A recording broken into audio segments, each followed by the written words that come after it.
For question 4, we're concerned about the derivative, or dy dx, and at the point 2, 1. So I'll go ahead and graph this out. Now remember, graph this out. I'll go ahead and solve the derivative here.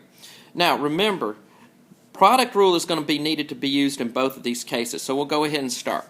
We'll take the first term times the derivative of the second term plus the derivative of the first term.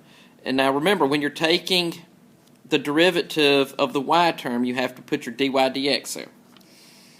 Then plus, again, the first term times the derivative of the second term plus the derivative of the first term, again 2y dy dx, times the second term. And then the derivative of the constant is 0. Now, at this point right here, I'm going to go ahead and plug in my 2's and my 1's. Sometimes we plug in here when it says to solve for dy dx, or sometimes we go ahead and solve for dy dx and then plug in, but I think you're going to see that this problem will be easier if we go ahead and plug in here. So I'll cube 1, and it'll be 1 times 1, plus, I'll square 1 again, so it will be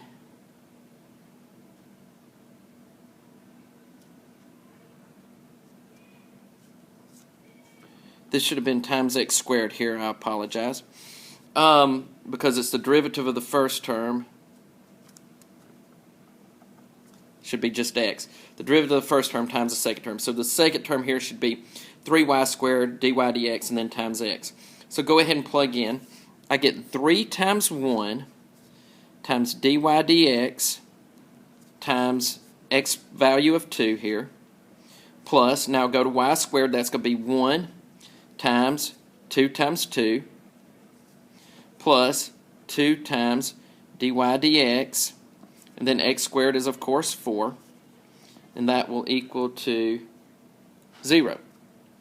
So this becomes 1 plus 6 dy dx plus 4 equals, no, plus 8 dy dx equals 0.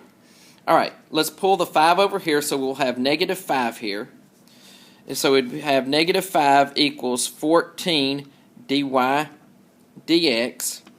Therefore, dy dx would equal to negative 5 over 14.